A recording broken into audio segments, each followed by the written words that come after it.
Good evening, dear viewers, ma'am. So, madam is to continue today comprehension in continuation of the previous sessions. As you know, the importance of comprehension, 50% marks, that is 15 marks, either language 1, language 2. So, it's worth of spending. She has given good hints and how to attempt comprehension in her first round of classes. Now, the second round, as you know, the last 2 days she has been doing, and she's to continue today. Enjoy the session, get the benefit of best of it. All the best, madam. Welcome. The session is yours now. Thank you so much, sir. Welcome all back to the comprehension session, which I am continuing. Yesterday we have dealt a few passages. Today 4 more passages I wanted to discuss about, and tomorrow also, if possible, we'll be moving with the comprehension only, as it has some importance, okay, for your CTET examination. If you're thorough with it, I will be too glad, and you will be thorough with it. I'm sure about it. Only the thing is, again and again, if I'm not boring you, only one word comes to my mind: practice. Okay, keep practicing. That's all enough. It's not a formula, it's not tables, it's not facts, okay, where you have to mug up. Okay, it's just reasoning. You read an article, there lies some questions, options are also given, you have to arrive to the right answer. This is the easiest one I can say of anything. So moving ahead, let me share my, okay, here goes. Okay.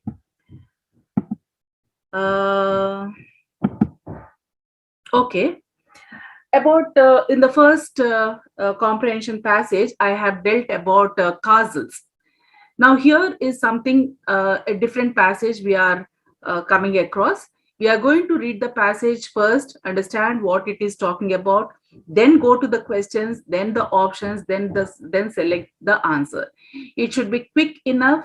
You will be very quick enough. You will speed up answering once you practice number of passages. Okay, not wasting much of the time, let's move on to the passage 2 over here. Kangri Karko, the Kailash Purana of the Tibetans, describes the sacred elephant mouth river or Langshan Kambab as a long and extensive river that rises from the lake Unconquerable. The So Mafan or Manasarovar that flows from the mountainous regions of Tibet. According to this holy book, this cold river with its sands of gold circles the holy Manasarovar 7 times before taking its course to the west. The Langshan Kambab flows down from the red-colored mountains of the Kangri Glacier in the Trans-Himalayan region of Tibet, channeling its way through the earth forest of Toling and Sperang of the Gugi kingdom. These earth forests are full of pillars formed by rocks that collectively appear like a forest from afar. An out-of-the-world landscape that was formed by geological movements of the earth and erosion by, one second, I'm just lost somewhere. Okay, erosion by wind and water. Yeah, wind and water. The Kyunglang ruins, one second, I just have to adjust my page. Okay, it's moving ahead. Okay, let me finish it off this. The Kyunglang ruins also lies on the northern bank of the Satluj River in this valley, which was once known as Garuda Valley. This mighty river then flows northwest far about 260 kilometers before entering Himachal Pradesh through Shipki La, cutting across the formidable Himalayan ranges of Janskar. Yeah. I'm over here, Janskar, the Greater Himalaya and the Dauladhar. Subsequently, the waters meander through the gigantic Kinnaur Kailash Jharkhandan range at Rekong P, creating the terrifying, I just missed out what, Sutlej Gork. Then it streams into Shimla, Kulu, Mandi, and Bilaspur and is responsible for the rich cultivation of grapes, apples, and apricots all along its banks. After its confluence with the river Spiti at Kab, it is known as Sutlej 4. It is 1,448 kilometers in length, making it the longest among the 5 rivers of Punjab. Extensively used for irrigation, it is topographically divided into the Upper Sutlej Basin and Lower Sutlej Basin. It leaves the Himachal boundary to enter the plains of the Punjab at the Bhakra Dam, the second highest gravity dam and a major point of water supply and electricity generation for the north of India. This has been appeared in December 2019 CTET examination, paper 1 it is. Now, after reading it, the passage, now let's move on to the questions. Okay, here it goes. The first question. What makes the earth forest of Toling and Sparang look amazing? Okay, what is that? What makes the earth forest of these two look amazing? The ruins on the banks of the Sutlej, abundance of flora and fauna, flora, the plant kingdom, fauna, the animal kingdom. Here I am, third option, cool breeze that makes people feel drowsy, pillars formed by rocks resembling a forest. What could be the right answer? See, all these sentences you have found in the passage, but only one sentence or one option is closest to the question asked. Accordingly, it is the fourth option. Pillars formed by rocks resembling a forest. That is the closest answer. The rest are all remote answer or the distant answer. Abundance of flora and fauna is not at all mentioned. Cool breeze that makes people feel drowsy is also not mentioned. First one, we may rely on the first one, but first one is not the right answer. It is the last option, that is the fourth option, which is the right answer. Okay, let's moving on to the second question. Langshan kebab is a boon for the north of India because it is a major source of water supply and power generation. It brings along with it mountain soils and minerals. The prosperity of the whole of India depends on it. It abounds in aquatic animals. Boon means it's a blessing. Okay. So what is that for the north of India, a blessing over here? It is the major source of water supply and power generation. The first one is the best or the correct option over here. Just it is because it's a blessing for the north of India because it's a major source for water supply and power generation. That is the right answer. Next, third one. Read the following sentences. Kangri Korkok is a holy book of the Tibetans. Langshan Kambab is responsible for rich cultivation of various types of fruits in the Himachal Pradesh. Next, Himachal Pradesh. A is true, B is false, B is true, A is false. What do you think about it? Let's check out. Okay, the third one also. Both A and B are true. Fourth one, both A and B are false. So what is the right option accordingly? Is it A is true and B is false, or B is true, A is false, or both A and B are true, both A and B are false? It is both A and B are true because we found these two sentences in the article given over there. Next, moving on to the fourth question. Which of the following words is most similar in meaning to the word gigantic as used in the passage? And there's a third clue also given to us. Para 4 indicates it. Now, accordingly, terrifying, high, formidable, huge. What could be the right answer? It is gigantic. See, we know what is meant by gigantic. It is huge. It is big. It is beyond one's imagination. Huge it is. So fourth option is the right answer, huge. Now moving on to the fifth question. Which of the following words is the most opposite in meaning to the word sacred as used in the passage, and it is depicted in para 1? You know what is meant by sacred. Sacred book, we say. Okay. What is a sacred book? You all know that. Accordingly, what could be the right answer? Is it pure book? Is it noble book? Is it unholy book? Is it moral book? And here the question is most opposite. It is not the meaning. Opposite to the meaning of sacred. Sacred means holy. What is the opposite of holy? It is unholy. So it is the third option, which is the right answer. Now, which part of the following sentences contains an error? Okay, here the four options are given and we have to find out where the error lies.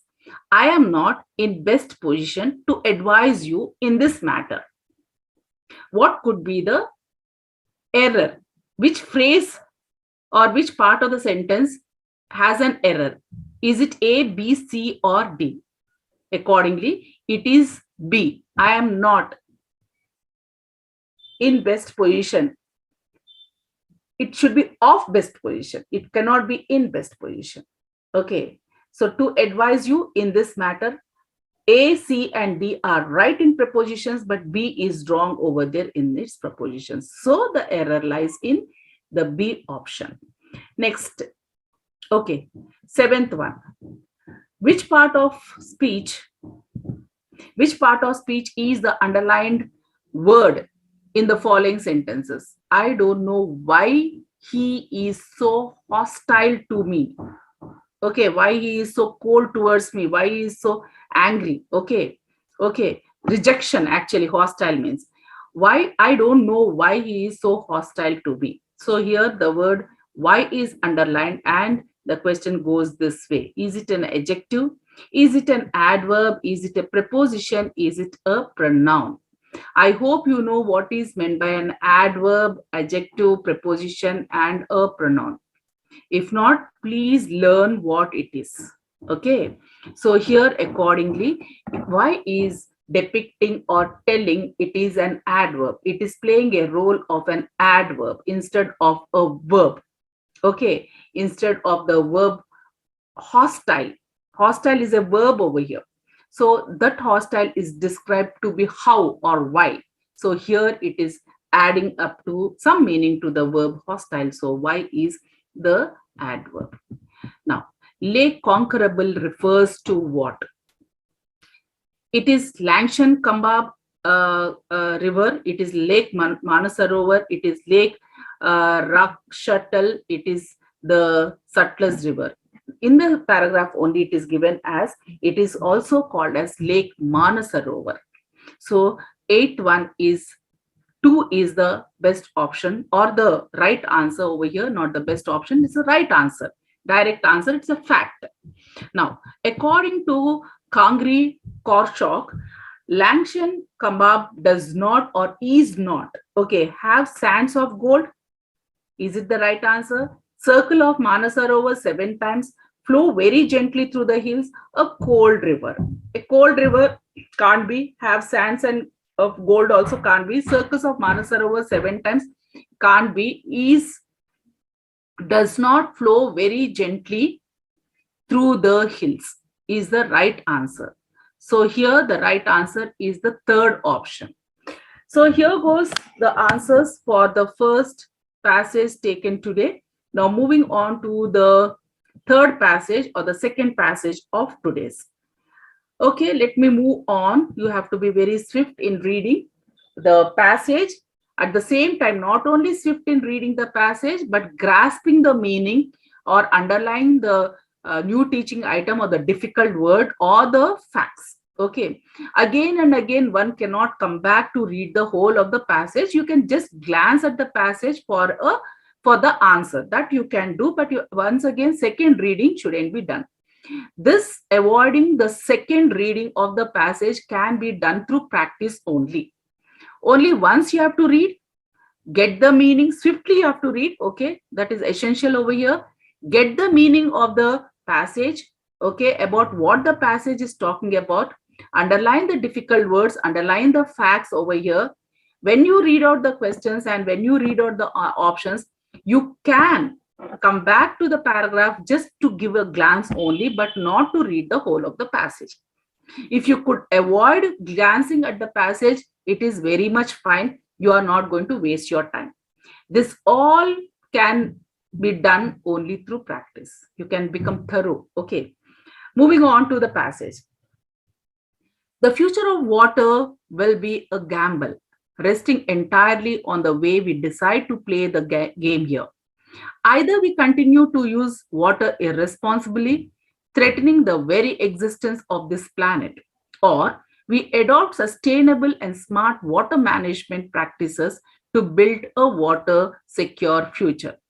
By 2050, India's total water demand will increase by 32% from now. Industrial and domestic sectors will account for 85% of the additional demand. Overexploitation of groundwater, failure to recharge aquifers, and reduction in catchment capacities due to uncontrolled urbanization. I'm sorry, over here, it is uncontrolled urbanization, are all causes of the precarious tilt in the water balance. If the present rate of groundwater persists, India will have only 22% of present daily per capita water available in 2050, possibly forcing the country to import its water. Optimists believe that India's people, some 1.7 billion by 2050, will have integrated water efficient practices into their daily lives. If the ambitious water sustainability goals set by global industries and governments are testament, we dare say that the world has begun to recognize water as a resource after all. While beverages giants are focused on returning water to the communities where they manufacture their drinks, food processing players are engaging with farmers and upstream actors to minimize water usage across the supply claim, and textile houses are evangelizing the concept of sustainable fashion. Companies have realized the risks emanating from the possibility of water scarce future. This has triggered companies to re-engineer processes, implement water optimizing technologies, establish water audit standards, and use a collaborative approach to deal with the water crisis. Okay, this is not picked up passage. This has appeared in 2019 CTET examination paper 1. Okay, accordingly, let's move on with the discussion of the questions. Question 1. Persistent groundwater depletion will never necessitate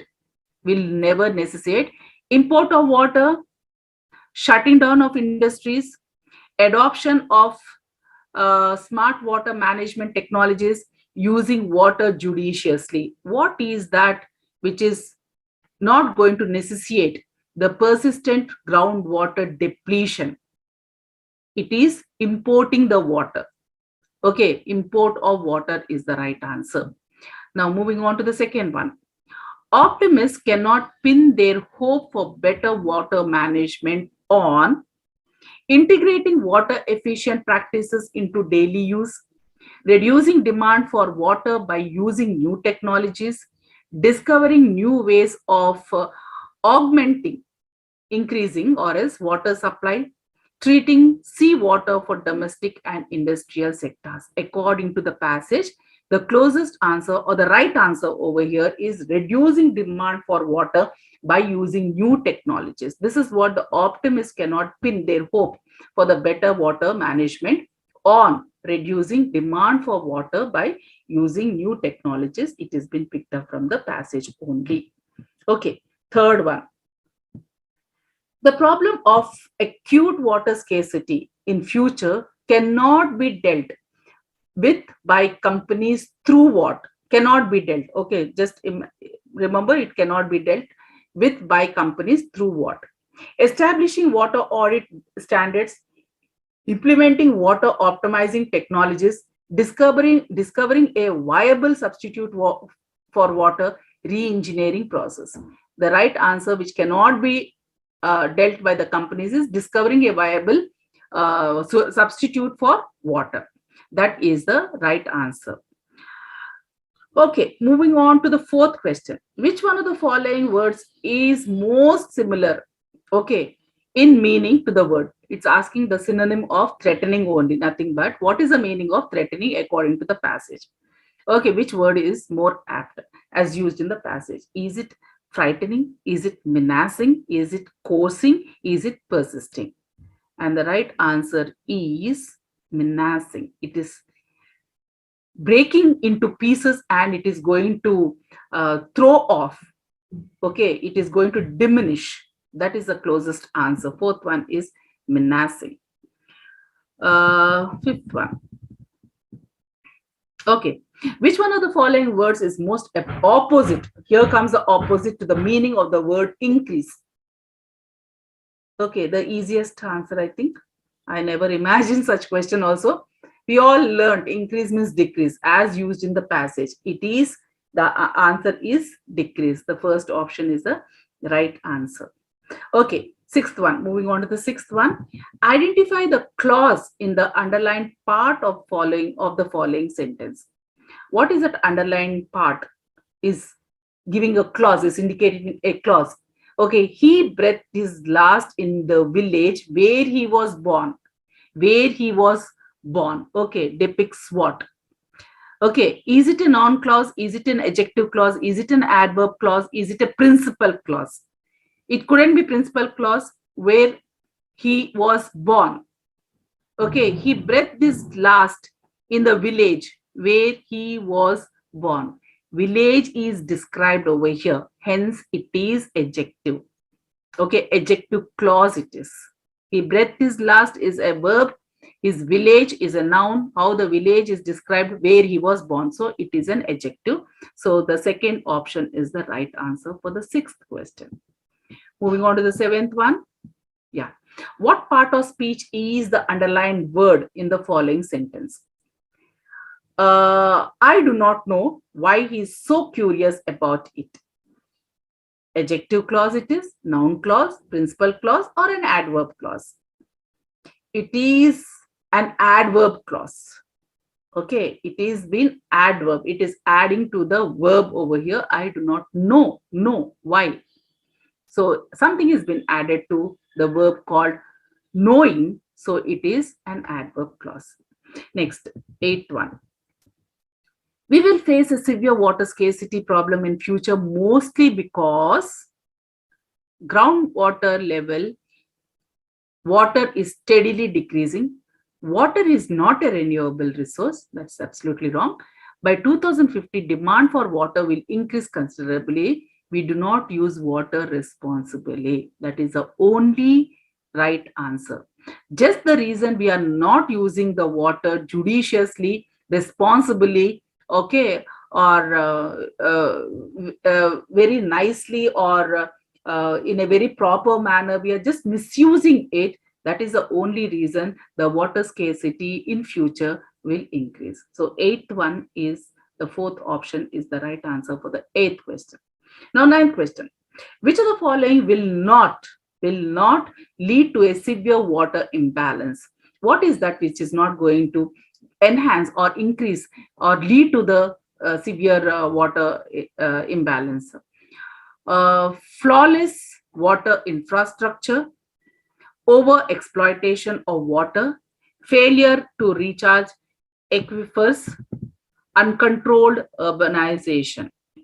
Okay, uncontrolled urbanization couldn't be the right answer. Failure of the recharge Aquifers cannot be the right answer. Over exploitation of water also cannot be the right answer, which cannot lead to the severe water imbalance. Flawless water infrastructure only will not lead to severe water imbalance is the right answer.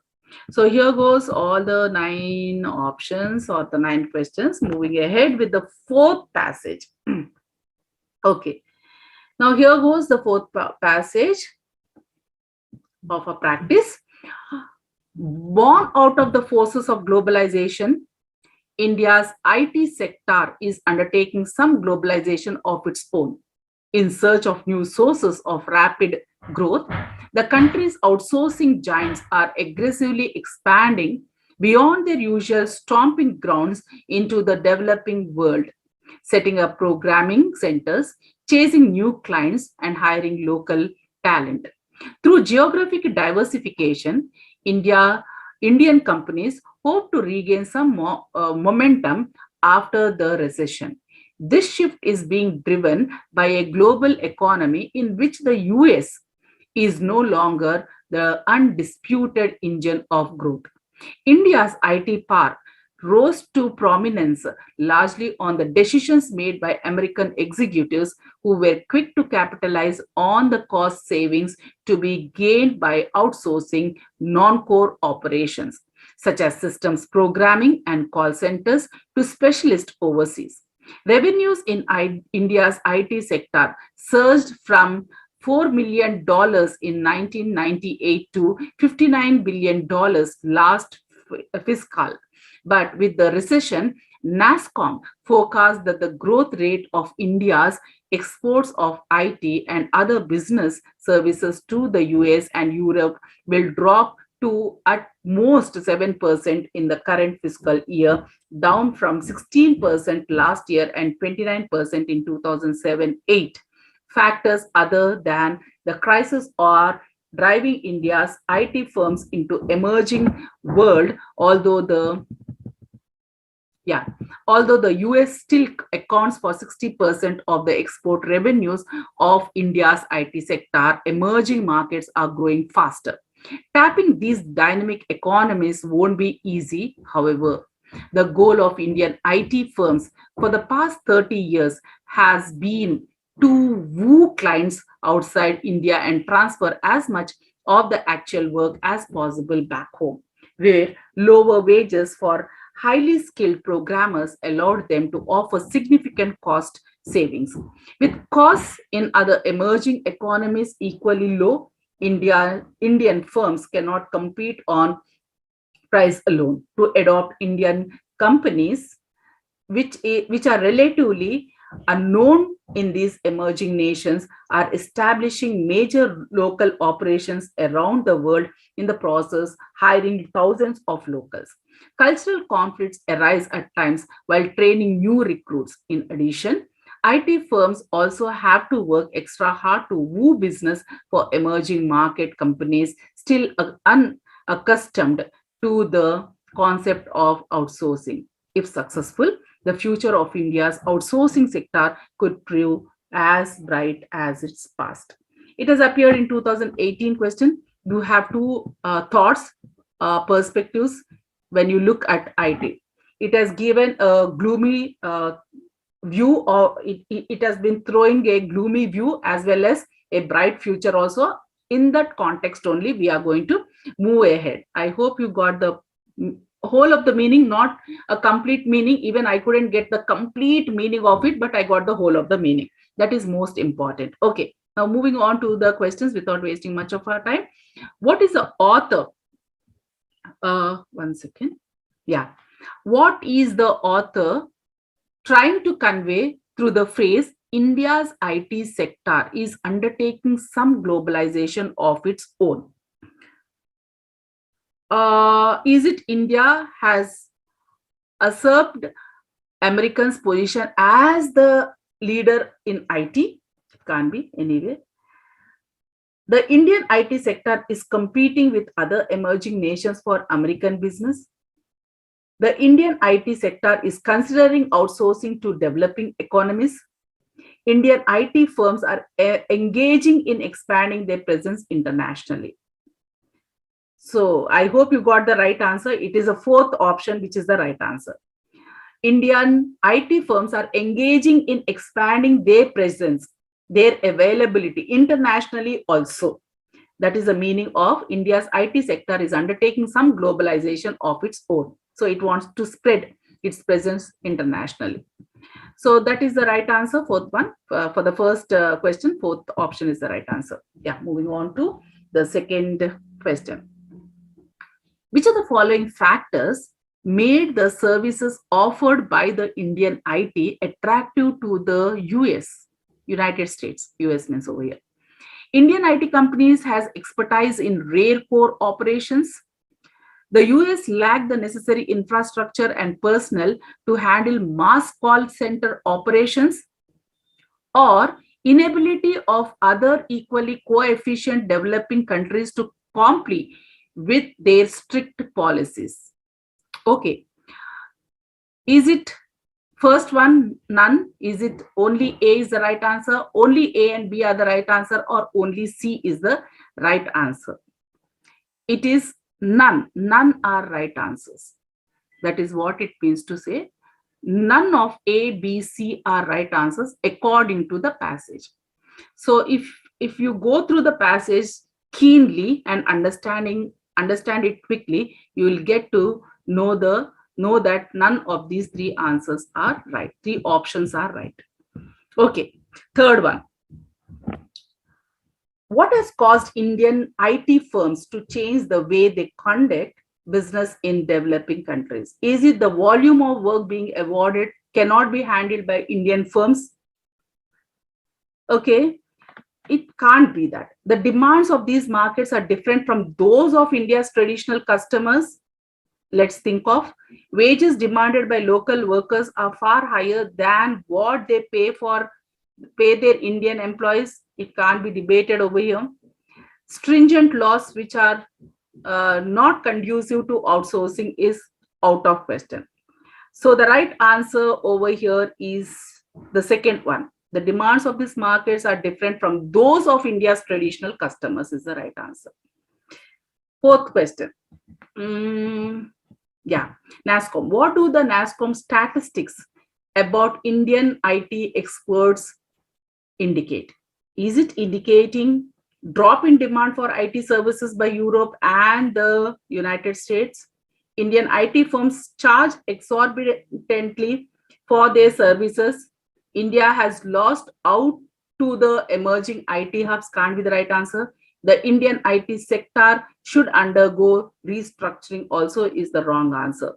So it lies between, yeah, it can't be exorbitantly services. That is also a wrong answer. Fourth one is the right answer. The closest answer is the first option. Drop in demand for IT services by Europe and the US, according to the passage I'm talking. Okay, next moving on to the fifth question. According to the passage, which one of the following is not a difficulty that Indian IT firms will face in emerging markets? Is it the mindset resistant to outsourcing? Local IT services are equally cost effective. The US is their preferred outsourcing destination. It could be right. Okay, let's see the fourth one also. Conflicts arising during the training of local talent. That can't be the right answer. So here goes, it can't be the mindset, it can't be the cost effective. Okay, the right answer is the third option. The US is their preferred outsourcing destination. Okay, that is the right answer. Yeah, I got it right. Next, sixth one. Yeah. Which of the following is or are not true in the context of the passage? It's going against, it's not true. The recession severely impacted the US, but not India. Okay. B, India is trying to depend less on the US as the source of growth. Let's check out. C also is given. The future success of Indian IT firms depends on emerging markets. Only B and C, only A, only B, all A, B, C are not true. Which one is not true? Accordingly, only A is not true. Only A is wrong. The recession severely impacted US, but not India. That is absolutely wrong over here. So that is the right answer. Seventh one. Which one of the following words is most similar in meaning to the word chasing as used in the passage? The meaning of the word chasing, that's all. He has made the sentence little complicated. I say, what is the meaning of the word called chasing? Okay, you know what is the meaning called chasing according to the passage I'm talking about, not with the animals running behind, not like that. Is it running, harassing, pestering, pursuing? It cannot be running, it cannot be harassing, it cannot be pestering, also putting pressure on. Okay, it should be pursuing certain thing. Then only you chase after your goal. You pursue your goal. So pursuing is the fourth option, is the right answer. Now moving on to the eighth question. Which one of the following words is the most opposite to the meaning of the word undisputed? What is the opposite of undisputed? Okay, as used in the passage he has asked over here. Challenging, doubtful, deprived, emphasized. Okay, what is the opposite of undisputed? It is nothing but doubting something, having a doubt on it. Okay, undisputed is fair enough. So doubtful is the right answer. Ninth question. Other than crisis, what is driving IT companies to seek their options? The US makes more than 60% of India's export revenue, emerging markets, none of the above, or both 1 and 2.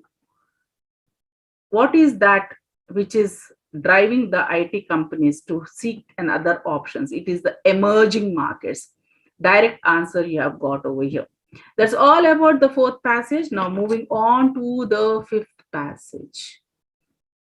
I may be swift enough in explaining you all, but you have to practice it. Okay, go through again and again. Never think that it has been already done by me, so you're not going to throw light on it. Again and again, you have to read the passage, make yourself very swift in reading the passage and getting to know the meaning of it. Move on to the questions, and very quickly you have to pick the right answer. Set the time. Practice how much time you are going to allot for the passage. Okay, next passage. There's an air of excitement on the platform as the train's departure time draws close. You have found your name on the passengers list together with the names of those in the compartment with you. So you already know your fellow passengers' names, ages, sex, and destination. People are pushing past you to get on as you show your coupon to the conductor and he tells you to board. Your fellow passengers are settling in, staking out their claims to territory with too much luggage.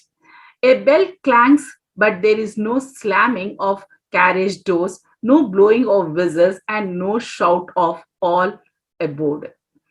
As in the States, the train simply draws out of the station while people stroll alongside and with studied nonchalance clamber on one after the other through the still open doors. You claim your own seat, pleased to be on the move. Since you have a long journey ahead in the company of strangers, what happens next will govern your enjoyment of the trip. You can start up a conversation and make friends allies quickly, or he antisocial and lonely for the whole of the journey. Of course, it depends on your personality, but if you are traveling alone, you will need an ally, someone who feel you can trust to watch your luggage when you go to the washroom. You can't isolate yourself completely on a train. So if that's your style, train travel isn't for you. I get a thrill out of the start of every train journey. It's not just the excitement of moving on to a new place. There's the anticipation of what's going to happen during the journey, the pleasure at the new acquaintances I'm going to make, the dissolving of cities skyline into lush rural landscape beyond the windows, and the heightening emotions of everyone on board. Indians love to travel by train. They are used to it and prepare properly, so it becomes a picnic on wheels. I get excited when I am part of it. You will too. Well, I enjoyed reading the passage. It was quick for me to understand, and I hope it is also one's experience, everybody's experience. Many things happen to be told over here about the personalities of people also. One wants to gel with everyone, one doesn't want to gel with everyone, they wanted to be aloof. And here the train journey, it is explained over here in the last paragraph. It is moving from the city to the village or to the rural. Okay, nothing much about the passage. I hope you all understood. Now moving on to the questions. July 2019 it has come. Pray that you will be getting such lovely passages where we feel pleasure to read and understand quickly. Okay, now the first question moves on to, even after the train has started moving, why do some people stroll alongside? They reached the platform late. That is the reason why they strolled alongside. They want to enjoy the outside scene. They enjoy getting into a moving train. The doors are still open. The reason is the doors are still open, so they stroll alongside. That is the right answer. Okay, next one. What can prevent you from enjoying your train trip? Okay, you can also have your own perspective over here. Let's move on to the right answer according to the passage. There are strangers around you. That is the reason you enjoy your train trip. You are lonely by temperament. You are worried about your luggage. The travelers around you don't trust you. What is that which is preventing you from enjoying the train trip? Because you have that feeling of being lonely. That is your personality, to be aloof, alone. Okay, that is how you just don't enjoy the train trip. If you just mingle with, gel with strangers, then one can enjoy the train trip according to the passage I'm talking. Okay, next, moving on to, which of the following statements is not true? The narrator enjoys going to a new place. Well, really he enjoys. That cannot be the right answer. He or she loves to make friends. He or she does not enjoy a picnic in the train.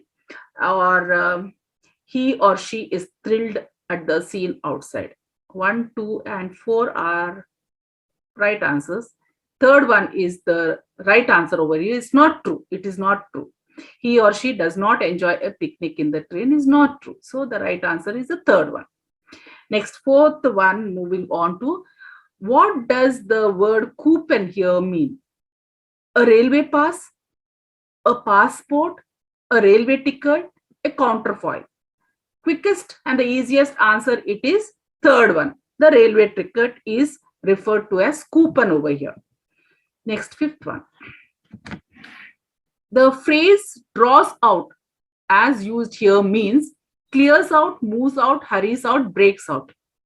It is nothing but moves out. The right answer is moves out. Moving out is called as drawing out. Draws out, moves out.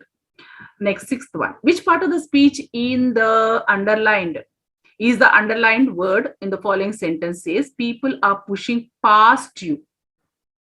People are pushing past you. In this, what is this past? Is it a preposition? Is it an adverb? Is it an adjective? Is it a verb? Obviously, it is a preposition. It is a bridge, a connecting word between pushing and you. People are pushing you. So it is a word which is acting like a bridge over here. Okay. So it is a preposition. Now, seventh one. Which part of the following sentence has an error in it? Okay, let's see which one has the error. Once you have made this decision, there would be no going back. Ram warned you. Is it A, or is it B, or is it C, or is it D? The right answer is there would be, is the right answer. Okay, according to the passage, there would be, there can be, should be, there will be, should be the right answer. So here the right option is 2. That is B. Next, moving on to 8.1. You are well informed about your fellow passengers even before you have entered the compartment, after you have been introduced to them, after you have interacted with them, when you have settled in your seats. No, before to that only. There was a list, okay? In the first 2 sentences only, we get to know that we were informed about the fellow passengers, whether it is male or female, their age, where they are going to alight, or where they are going to, where they are going to go also, the destination. So even before you have entered the compartment, that is the right answer. Next, moving on to the 9th one. You stake a claim to territory in the compartment. Those who need more space in it, those whose seats are already occupied, those who don't travel light, those who haven't reserved seats. The right answer is those who don't travel light. Okay, that is the answer. The stake a claim to territory in the compartment is you're making yourself a space over there. It is not that you're going to make more space. Okay, you need more space to be occupied over here. Nobody will allow you. You have got your space, you have to be sticking onto that space. Those who got the seats, that is also wrong, and the 4th one is also wrong. The 3rd one is the right answer. Those who don't travel light. Okay, this is all regarding the poems, as it is a different aspect. Okay, it is also a comprehension, but not an article on comprehension, but it is based upon the poem that tomorrow I'm going to discuss. Okay, so this is all for today.